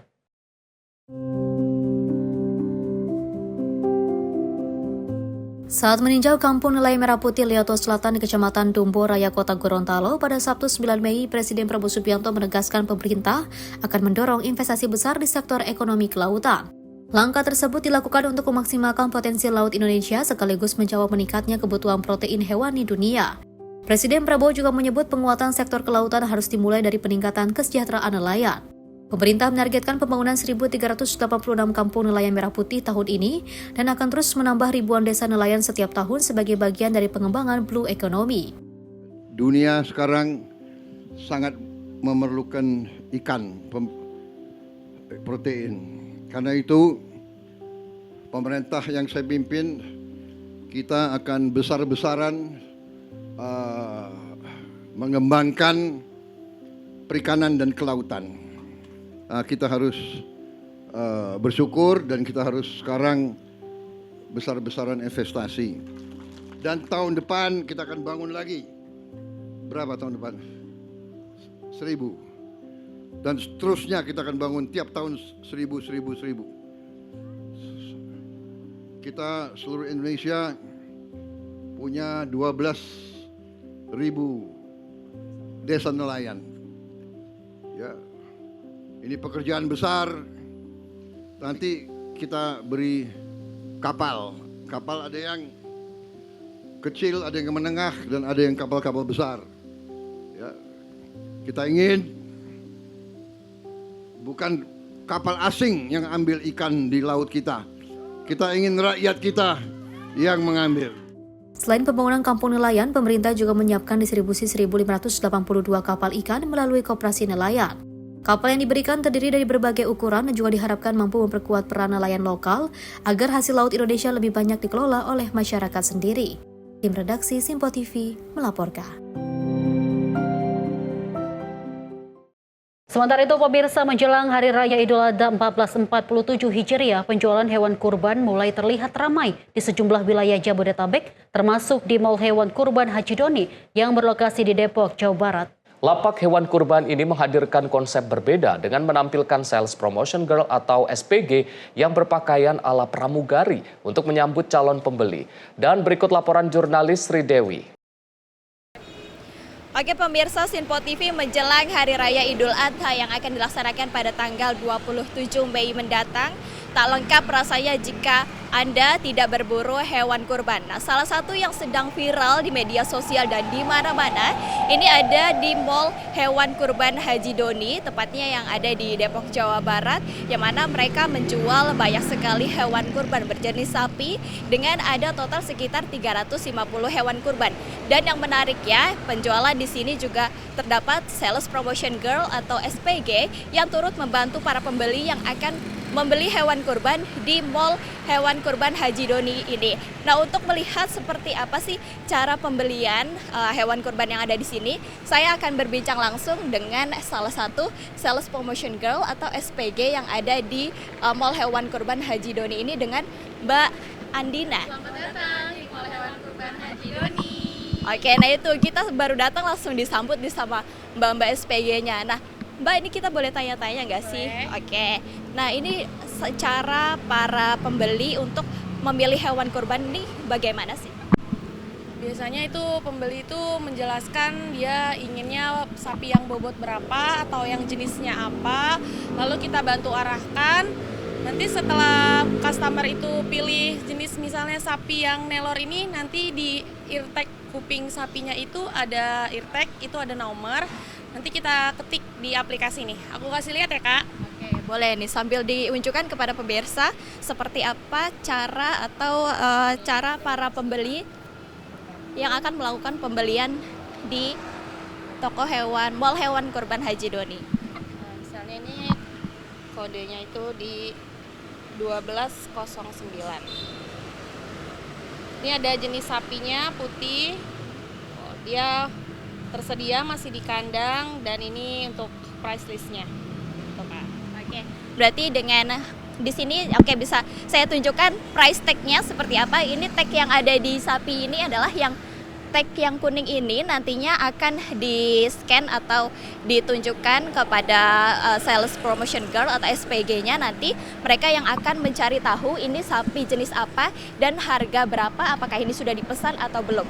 Nah, untuk itu saya juga akan bertanya-tanya mengenai kesan pesan salah satu mbak-mbak di sini. Ya, bagaimana Mbak kesan pesannya pertama kali menjajakan atau menjadi SPG di Mall Hewan Kurban? Mungkin awal-awalnya itu 1-3 hari itu beradaptasi dulu ya sama situasi di kandang ini atau aromanya yang khas. Kemudian setelah itu cukup menyenangkan sih dan sudah terbiasa. Katanya di sini juga ada syarat bahasanya gitu ya. Misalnya Mbak sendiri bisa bahasa apa gitu, ada yang bisa bahasa Arab, bahasa Inggris. Kemungkinan kalau kita berempat ini bisa bahasa Inggris aja. Kalau untuk yang bisa bahasa Arab dan yang lainnya itu ada dari staf kami juga, kebetulan lagi menemani customer di luar. Nah, itu tadi memang di sini kesan pesannya mereka juga baru pertama kali dan sudah beradaptasi dengan aroma-aroma khas hewan kurban atau sapi yang ada di sini. Nah, kita juga langsung berbincang dengan salah satu pemilik Mall Hewan Kurban Haji Doni ini, yakni Pak Haji Doni. Selamat siang Bapak. Oke, boleh dijelaskan di sini sapinya ada berapa dan jenisnya apa saja, Pak? Sapi variannya itu cukup banyak ya, dan stoknya itu yang ada yang sekarang ini itu ada di 5 outlet itu ada 3.500 ekor ya. Di 5 outlet ya. Terus varian sapinya itu ada jenis lokal ya, ada dari NTT, Bali,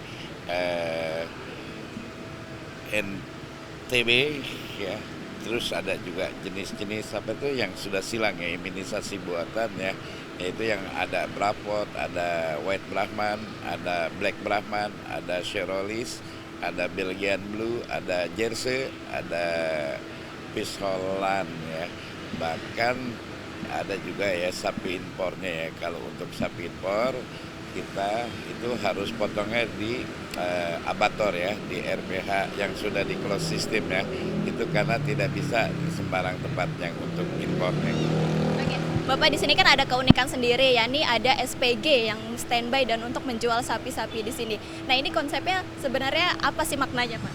Oke, ini sebenarnya bukannya SPG ini mahasiswi yang kita perbantukan ya di sini, karena di sini itu customer itu cukup banyak ya di 5 outlet kita itu, karena satu hari kita itu kedatangan tamu kadang-kala 50 orang, kadang-kadang bisa lebih ya. Itu karena untuk menerangkan sapi itu kan agak lama ya, jadi kalau kita itu cuma beberapa orang aja ini kita agak kekurangan, makanya ini kita ambil ya mahasiswa ini untuk membantukan di tempat kami begitu. Dan mereka juga kebetulan ya banyak tamu-tamu ya yang beli dari Timur Tengah, dari Eropa, dari Amerika Latin, dan dari Indonesia sendiri gitu. Ada syarat khusus nggak sih untuk mahasiswi ini untuk bisa membantu penjualan di mall hewan kurban ini? Ya, ada ya kriterianya ya yang harus masuk. Kebetulan ini juga ada yang sebagian staff ya, ada yang sebagian baru berapa orang aja gitu ya. Karena ini di 5 outlet kita ini juga cukup ramai, nggak mudah kan untuk menjual sapi sebanyak 3.500 ekor itu untuk korban begitu. Jadi mereka kan tuh ini jenis sapi apa, ini jenis sapi apa. Mereka kan umumnya sehobil korban tuh belum mengenal sapi semua. Yang dia tahu tuh sapi semua itu sama begitu. Padahal varian sapi itu cukup banyak sekarang di Indonesia. Bapak ini kan tempatnya cukup luas, ini boleh dijelaskan nggak sih ini tadinya apa gitu? Ini showroom mobil ya. Oke, jadi pada saat itu 22 tahun yang lalu ya, 2004 itu ini seharusnya kita isi mobil ya, karena banyak tamu-tamu kita dari Eropa, dari Timur Tengah, dan dari Amerika Latin ya. Kalau dia ke peternakan kita kan cukup jauh ya, untuk dari airport ya, dia datang ke Indonesia, dia ke sana jalanan pada saat itu belum banyak tol ya, jadi cukup macet. Maka kita di sini dia bilang begini, bisa nggak yang dekat airport begitu ya? Ya mau nggak mau lah, salah satu showroom kita ini seharusnya kita isi mobil, kita isi sapi. Kebetulannya bertepatan 2004 itu bangunan ini jadi, itu menjelang Hari Raya Idul Adha. Baik, terima kasih Pak Haji Doni, sukses selalu dengan usahanya. Oke, baik itu dia pemirsa, bagi Anda yang masih mencari hewan kurban terutama sapi, nah Anda bisa memilih Mall Hewan Kurban Haji Doni sebagai tempat berburu Anda untuk mencari hewan kurban. Dikarenakan di sini lengkap sekali, tidak hanya sapi lokal saja, tapi juga berbagai sapi dari luar negeri ini juga ada di sini, dan juga pembelinya tidak hanya dari Indonesia saja, tapi juga ada yang dari Timur Tengah dan juga dari Eropa memilih untuk membeli sapi di Mall Hewan Kurban Haji Doni. Sekian informasi kali ini dari Jawa Barat, Sri Dewi Andayani, Muti Anggiani, kembali ke Tempo TV. Pemirsa, Menteri PKP Marwar Sirait secara resmi meluncurkan program bantuan stimulan perumahan swadaya se-Jawa Tengah dengan total sebanyak 30.000 rumah tahun 2026. Pekerjaan perbaikan rumah BSPS di Jawa Tengah akan dimulai secara serentak pada 15 Mei 2026 dan juga ditargetkan selesai pada 30 Juli 2026.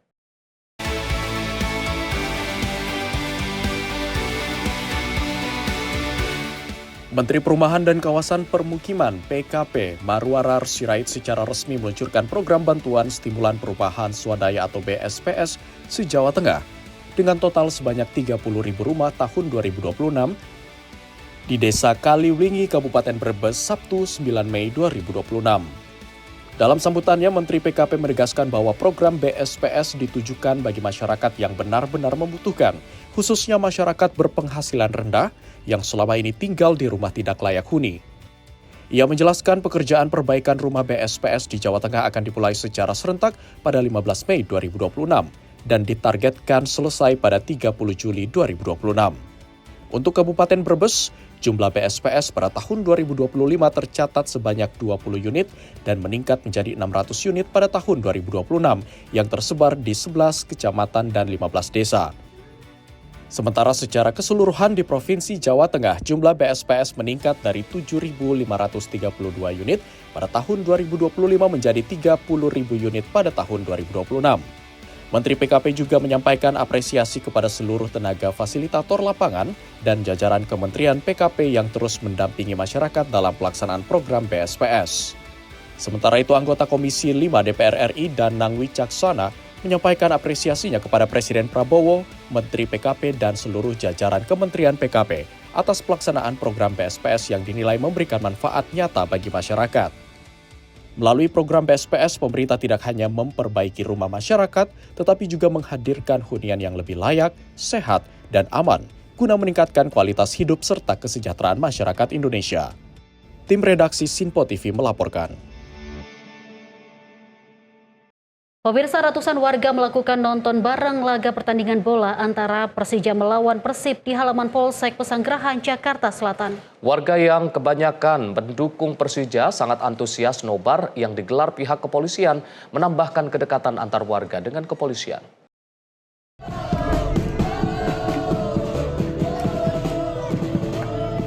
Ratusan warga yang mayoritas Jakmania memenuhi halaman Mapolsek Pesanggerahan, Jakarta Selatan.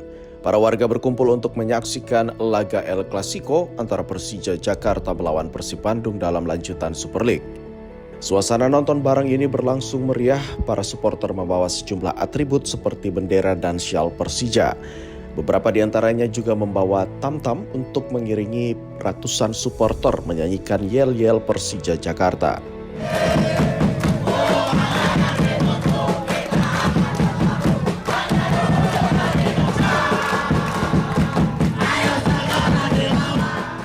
Kapolsek Pesanggerahan Kompol Seala Syah Alam berada di antara ratusan Jakmania. Mengatakan acara nobar ini tidak hanya dikhususkan bagi Jakmania tetapi juga masyarakat sekitar. Diketahui di Pesanggerahan ini ada 4 kantong supporter Persija. Daripada di tempat berbeda-beda, lebih baik disatukan di Polsek Pesanggerahan untuk nobar. Bersama warga Pesanggerahan, karena diketahui di Pesanggerahan ini ada 4 kantong supporter dari Persija.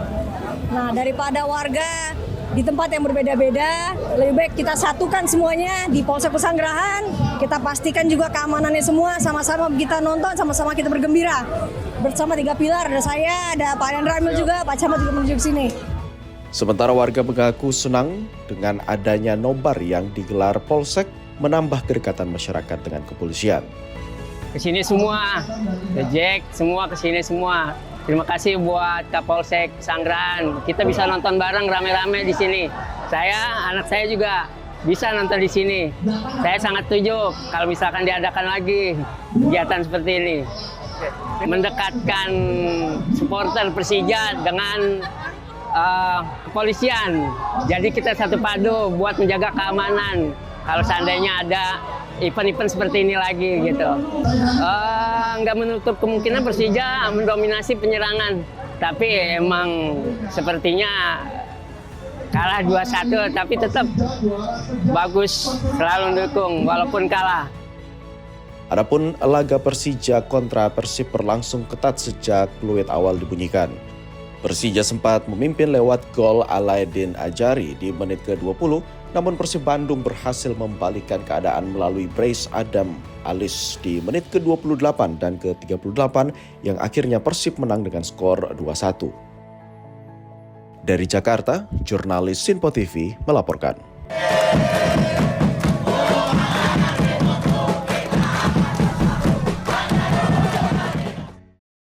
Kita beralih ke informasi lain, pemirsa, stok beras nasional mencapai 5,3 juta ton per bulan Mei 2026. Direktur Bulog Ahmad Rijal Ramdhani menyatakan stok beras aman dan Indonesia dipastikan siap menghadapi El Nino. Cadangan beras pemerintah yang saat ini tembus 5,3 juta ton diproyeksikan cukup untuk memenuhi kebutuhan 11 hingga 15 bulan mendatang, serta aman untuk menghadapi dampak dari El Nino. El Nino Godzilla sebelumnya diperkirakan terjadi di Indonesia sekitar 6 bulan dari April hingga Oktober 2026.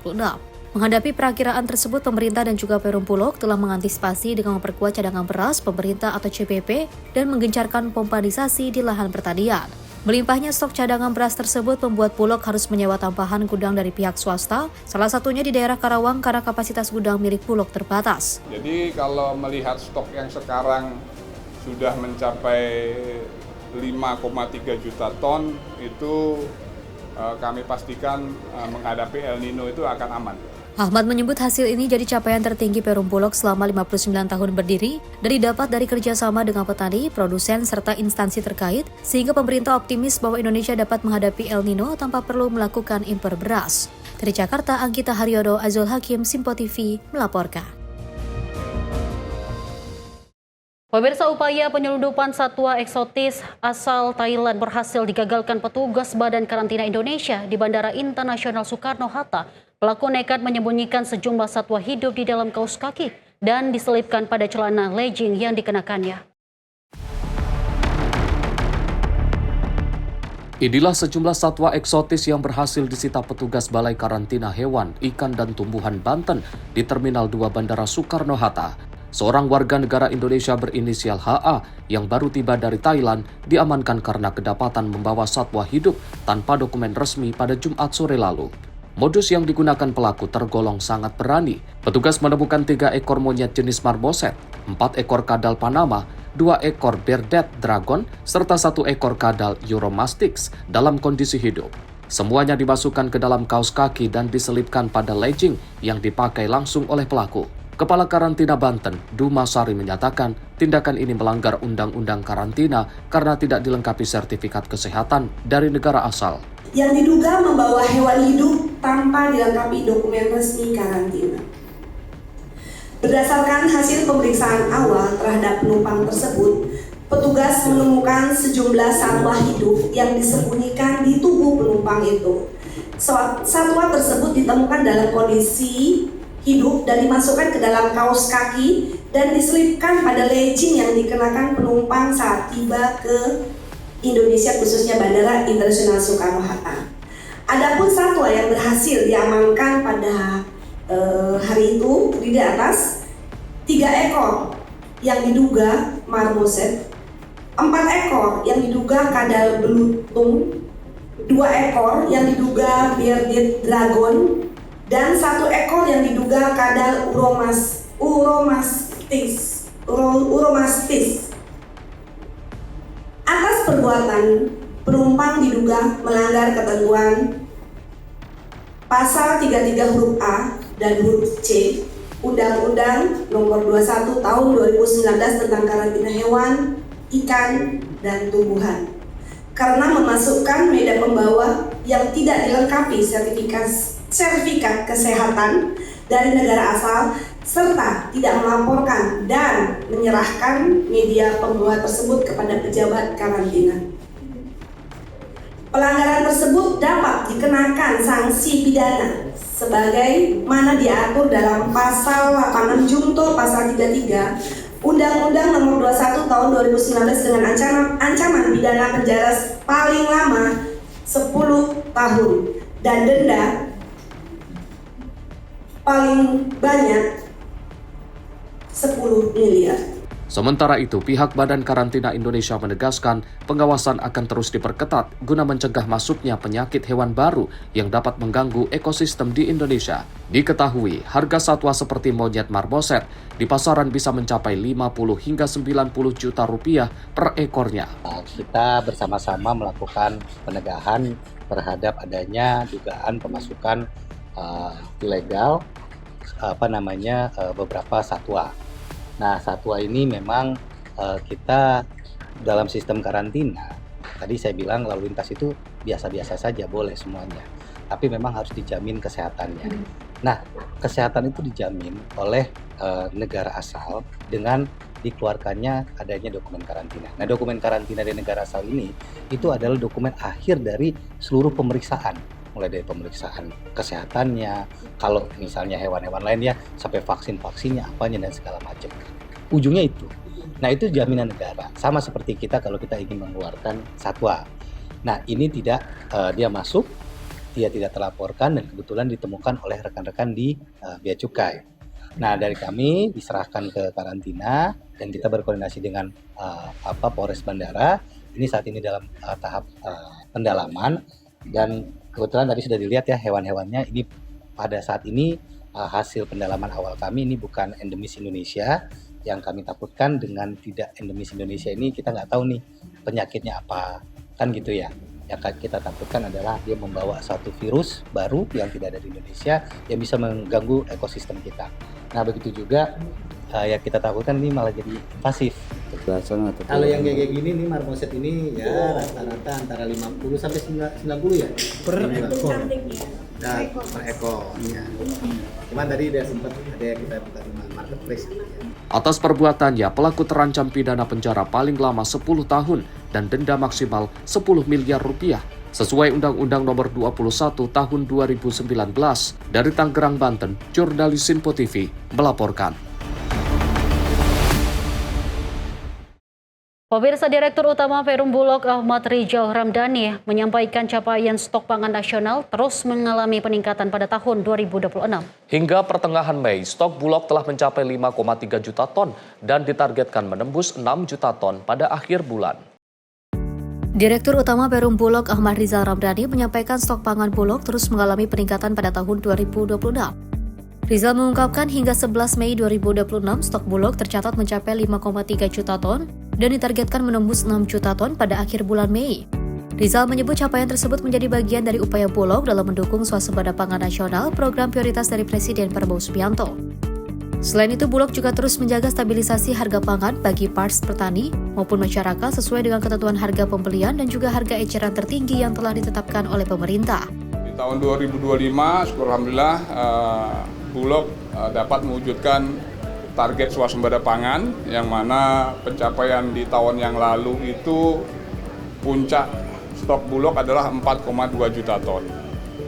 Nah, syukur alhamdulillah sampai di bulan Mei ini di bulan Mei ini sampai 5,3 juta ton. Ini di tanggal 11. Mungkin nanti di akhir bulan Mei ini bisa mencapai 6 juta ton insya Allah. Nah ini harapan kami, ya kami mohon juga doa restu dari seluruh lapisan masyarakat Indonesia agar Bulog selalu konsisten, kemudian memberikan pelayanan yang terbaik untuk para petani khususnya, termasuk juga para konsumen. Dari Jakarta, Jana Bila, Azul Hakim, Simpo TV melaporkan. Sementara itu, Perum Bulog memperingati hari ulang tahun ke-59 dengan menggelar bazar UMKM, gerakan pangan murah, dan pembagian sembako bagi masyarakat.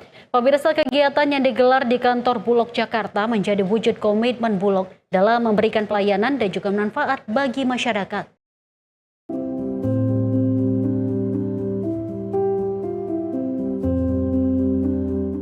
Dalam rangka memperingati hari ulang tahun ke-59, Perum Bulog menggelar berbagai kegiatan sosial dan pangan murah di kantor Bulog Jakarta Senin 11 Mei 2026. Direktur Utama Perum Bulog Ahmad Rizal Ramdhani menyampaikan peringatan hari ulang tahun Bulog diharapkan menjadi semangat untuk terus memberikan yang terbaik bagi bangsa dan negara. Rizal menyebut Bulog tidak hanya menjadi penyalur logistik nasional, namun juga menargetkan menjadi orkestrator logistik nasional hingga internasional. Dalam kegiatan tersebut, Bulog juga menyerahkan 1.000 paket sembako kepada penerima manfaat, menggelar donor darah, santunan anak yatim, serta melibatkan puluhan pelaku UMKM. Selain itu, Bulog juga mengadakan program tebus murah bagi masyarakat dengan harga pangan yang didiskon hingga 30-40% dari harga eceran tertinggi atau HET. Melalui kegiatan ini, Bulog berharap dapat menjadi perusahaan yang semakin profesional, modern, dan terpercaya dalam melayani kebutuhan pangan masyarakat. Nah, harapan kami, milad ini ke depan memberikan semangat kepada seluruh karyawan Bulog untuk lebih berbuat yang terbaik untuk bangsa dan negara. Yang mana harapan kami ke depan sesuai dengan visi Bulog, yaitu Bulog bukan hanya sebagai peserta penyalur logistik nasional, namun sebagai kelak ke depan sebagai orkestrator logistik nasional maupun orkestrator logistik internasional. Ini visi kami ke depan. Kemudian harapan kami juga dengan ulang tahun ini Bulog semakin profesional, semakin handal, semakin dipercaya oleh rakyat dan memberikan pelayanan yang terbaik untuk rakyat serta modern.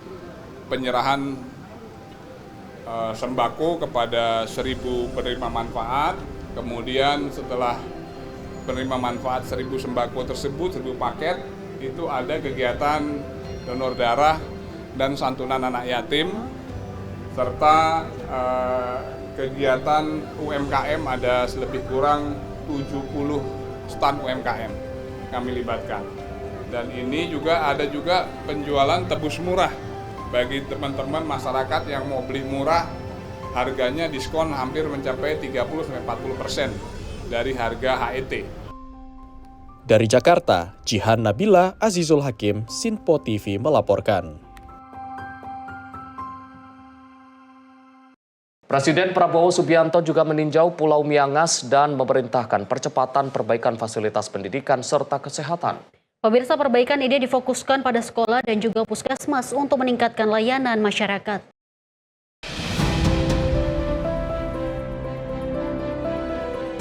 Pemerintah menaruh perhatian besar pada peningkatan layanan dasar di wilayah perbatasan Indonesia, khususnya di sektor pendidikan dan kesehatan. Hal tersebut ditegaskan Presiden Prabowo Subianto saat mengunjungi Pulau Miangas pada Sabtu 9 Mei 2026 dengan memerintahkan percepatan perbaikan sekolah dan puskesmas. Dalam kunjungannya, Presiden Prabowo juga menegaskan seluruh puskesmas di Indonesia akan segera direvitalisasi, termasuk yang berada di wilayah terluar. Kepala negara juga meninjau langsung kondisi sekolah serta fasilitas pembelajaran digital yang digunakan para siswa di Pulau Miangas.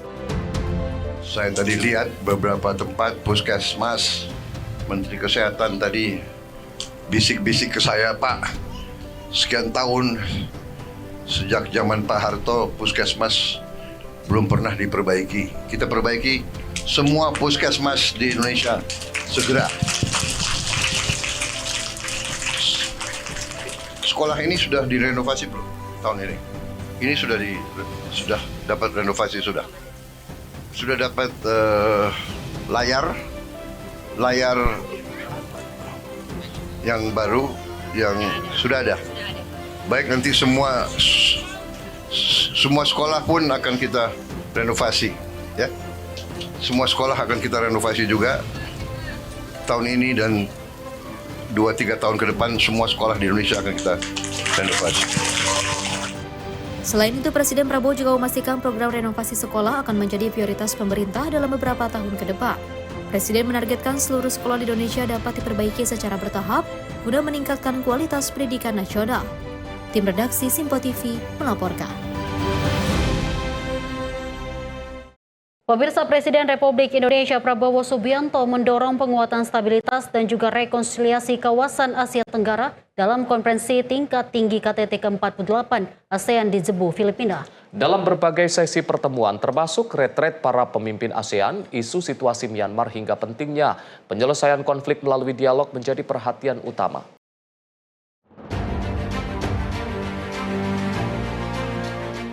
Menteri Luar Negeri Sugiono dalam keterangan persnya menyampaikan bahwa para pemimpin ASEAN membahas perkembangan terbaru di Myanmar pasca pelaksanaan pemilu dan pembentukan pemerintahan baru di negara tersebut. Indonesia, kata Menlu Sugiono, sejak awal menegaskan pentingnya proses politik yang inklusif dan berorientasi pada perdamaian. Selain itu, Indonesia juga menekankan pentingnya implementasi 5-Point Consensus ASEAN sebagai pijakan utama dalam penyelesaian krisis Myanmar. Dalam pembahasan tersebut, para pemimpin ASEAN turut menyoroti sejumlah perkembangan positif yang dilakukan pemerintahan baru Myanmar yang dinilai sebagai progres yang perlu diapresiasi oleh negara-negara ASEAN. Menlu Sugiono menambahkan bahwa perkembangan tersebut menjadi bagian dari upaya memenuhi komitmen dalam 5-Point Consensus ASEAN. Karena itu, para pemimpin ASEAN juga membahas langkah-langkah terukur yang dapat dilakukan untuk terus mendorong perbaikan situasi di Myanmar. Pemilu ada beberapa gestur positif yang dinilai juga perlu diapresiasi yang dilakukan oleh pemerintah baru, yaitu diantaranya pembebasan kalau angka yang disebut oleh pihak Myanmar sekitar 6.000 lebih tahanan politik, kemudian juga perubahan status tahanan dari Aung San Suu Kyi. Saya kira ini merupakan suatu progres dalam rangka memenuhi 5-point konsensus yang menjadi kewajiban. Ini yang kemudian dibahas, kemudian langkah-langkah terukur apa yang perlu dilakukan oleh negara-negara ASEAN dalam menyikapi progres yang terjadi di Myanmar ini. Pada intinya semua berpendapat, sepaham bahwa sebagai satu keluarga dalam sebuah kawasan ASEAN, negara-negara anggota harus terus memberikan perhatiannya, concernnya, dan terus mengengage Myanmar untuk bisa menemukan jalan yang mereka tentukan sendiri dalam rangka memperbaiki situasi negaranya. Selain isu Myanmar, Presiden Prabowo juga turut menyampaikan pandangannya terkait pentingnya rekonsiliasi dan dialog dalam menyikapi berbagai persoalan perbatasan di kawasan, termasuk ketegangan antara Thailand dan Kamboja. Presiden Prabowo menurut Menlu Sugiono menekankan bahwa persoalan perbatasan sebaiknya dikelola melalui pendekatan dialog, negosiasi, dan kerjasama yang memberikan manfaat nyata bagi masyarakat. Pendekatan tersebut menurut Menlu Sugiono juga menjadi prinsip yang selama ini dijalankan Indonesia dalam mengelola berbagai persoalan kawasan.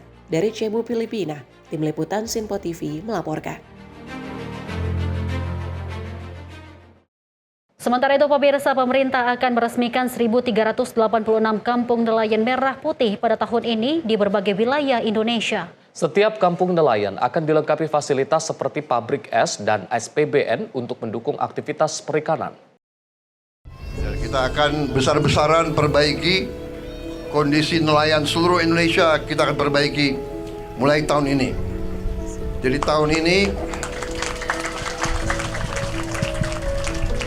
tahun ini bulan Desember akan kita resmikan 1.386 desa nelayan seluruh Indonesia.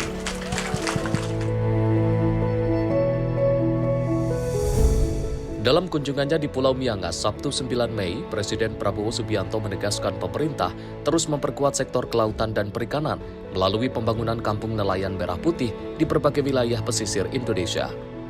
Presiden menargetkan 1.386 kampung nelayan akan diresmikan hingga akhir tahun ini untuk meningkatkan kesejahteraan nelayan. Dalam kesempatan yang sama, Presiden menyampaikan bahwa setiap kampung nelayan akan dilengkapi fasilitas modern seperti pabrik es, cold storage, hingga stasiun pengisian bahan bakar nelayan. Fasilitas ini diharapkan mampu menjaga kualitas hasil tangkapan serta mempermudah distribusi perikanan. Kita akan besar-besaran perbaiki kondisi nelayan seluruh Indonesia, kita akan perbaiki mulai tahun ini. Jadi tahun ini bulan Desember akan kita resmikan 1.386 desa nelayan seluruh Indonesia. Di desa nelayan nanti akan ada pembuat es supaya semua nelayan punya es. Kemudian akan ada gudang pendingin, cold storage, ya. Juga akan ada tempat SPBU nelayan, solar khusus untuk nelayan, ya. Mudah-mudahan ada satu desa nelayan di sini. Dalam waktu yang tidak lama lagi, 5 bulan, saudara akan punya desa nelayan yang cukup bagus, ya. Sudah ada lapangan terbang, mungkin hasil ikannya bisa kita pasarkan biar penghasilannya tambah. hari ini kita beri bantuan satu kapal, berapa besarnya kapalnya? 15 gross ton, besar juga untuk luar biasa itu. Pemerintah juga menyalurkan bantuan kapal nelayan dan mendorong pengembangan desa nelayan yang lebih maju di berbagai daerah. Program KNMP ini menjadi bagian dari upaya memperkuat ekonomi maritim sekaligus meningkatkan produktivitas dan kesejahteraan masyarakat pesisir. Tim redaksi Sinpo TV melaporkan. Gubernur DKI Jakarta Pramono Anung meninjau langsung pengolahan sampah organik di Pasar Induk Kramat Jati, Jakarta Timur, Senin pagi. Pemirsa, dalam kunjungan tersebut Pemprov DKI juga memperkenalkan teknologi hidrotermal yang diklaim mampu mempercepat proses pengolahan sampah tanpa pembakaran.